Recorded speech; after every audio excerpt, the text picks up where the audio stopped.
नहीं नहीं, ये कहानी इन सारे के सारे रिश्तों की नहीं, बल्कि 2 रिश्तों में ही सभी रिश्तों के होने की है। अरे बहू, मेरे और तेरे ससुर जी की रोटी मत बनाना, मैं बना लूंगी, दिन तक ठंडी हो जाती है। बहू जो कि एक वर्किंग लेडी थी। नहीं नहीं माँ जी, मैं अच्छे से कपड़े में लपेट देती हूँ ना, आप क्यों मेहनत करेंगी, माइक्रोवेव में गर्म कर लेना।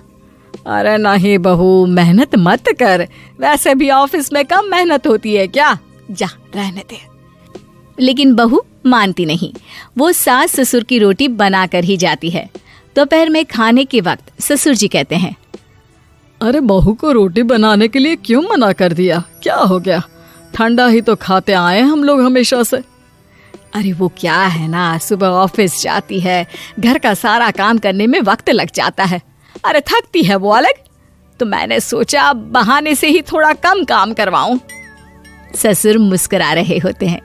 यह तो अच्छा है, बहू को समझना जरूरी है।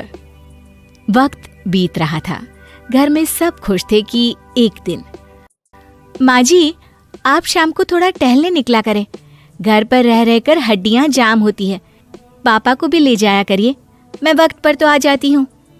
बहू ठीक 5 बजे ऑफिस से घर आ जाती है, फिर चाय नाश्ता बनाकर सास ससुर के साथ बैठती, उन लोगों को सारा दिन का हाल बताती।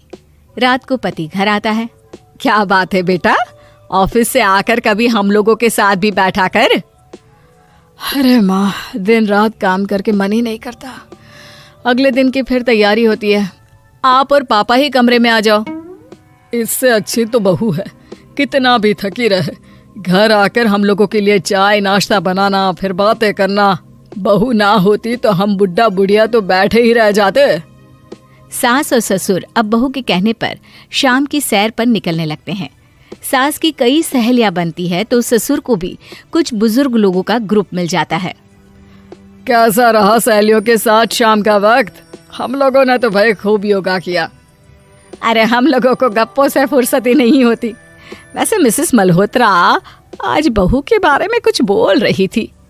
तभी वहाँ ऑफिस से बहू आ जाती है जो जींस और टॉप में होती है। क्या बात है माँ, क्या कह रही थी आपकी सहेली आपकी बहू के लिए? सास इस बार बहू को कुछ अलग तरीके से देखती है और उल्टा सवाल ही दाग देती है। क्या कह रही थी वो हटा, ये बता, तेरे ऑफिस में तो मर्द भी काम करते होंगे ना? बहू जो अब तक मजाक कर रही थी वो सीरियस हो जाती है। मर्द होंगे नहीं माँ जी, मर्द ही ज्यादा हैं, हम 5 ही लड़कियां हैं ऑफिस में। अरे तो अच्छा लगता है क्या ऐसे कपड़े पहनती हो? कल से तुम ना साड़ी पहनकर ऑफिस जाना, और हाँ, शाम का नाश्ता थोड़ा जल्दी बनाया करो, नाश्ता बनाकर बाद में ही ऑफिस के कपड़े चेंज करने जाना। बहू को समझ में नहीं आता कि सास को हो क्या गया है, लेकिन वो कुछ नहीं कहती, सीधे किचन में जाकर चाय नाश्ता बनाती है और सास ससुर को दे देती है। अगले रोज बहू ऑफिस के लिए तैयार होती है तो खूब सुंदर सी साड़ी पहनती है और ऑफिस के लिए निकलने से पहले सास और ससुर के पैर छूती है और निकल जाती है। क्या बात है, आज मेधा के ऑफिस में लग रहा है कोई फंक्शन है। अच्छा, पता नहीं, मुझे तो बताया नहीं, वैसे तो सारी बात करती रहती है। अरे देखा नहीं कैसे साड़ी पहनकर जा रही थी? अरे वो तो मैंने ही बोला है उसे। अरे अच्छा लगता है क्या रोज रोज ऐसे सूट या जींस में जाना? बहू हो, बहू बनकर रहो, और आप भी ना मेधा मेधा मत किया करिए, बहू बोला करिए, सर पर चढ़ जाएगी तो दिक्कत हो जाएगी। सास अब बहू को बहू जैसा रखने लगती है, हर बात पर रोका टोकी, हर बात पर ताने। क्या बात है, आजकल लेट आ रही है ऑफिस से? अरे चाय के लिए भी देर हो जाती है, हम लोग फिर पार्क में भी देर से पहुंचते हैं। सभी की बहुएं वक्त से चाय नाश्ता करा देती है अपने सास ससुर को, बस एक तू ही है जो उस वक्त ऑफिस से निकलती है। माँ जी, वो एक रास्ता पुलिस वालों ने न जाने क्यों बंद कर रखा है, जिसके कारण ट्रैफिक ज्यादा हो जाता है। मैं कोशिश करूंगी कल वक्त से पहले निकल जाऊं। ससुर देख रहे होते हैं कि बहू अब परेशान सी रहने लगी है। एक रोज, मेधा, बेटी मेधा। जी पिताजी। बेटा देख जरा कौन सी टी शर्ट अच्छी लग रही है। वो क्या है ना, शाम को सब बदल बदल कर टी शर्ट पहनते हैं, मैं भी सोच रहा हूँ कि आज कुछ अच्छा सा पहन कर जाऊं।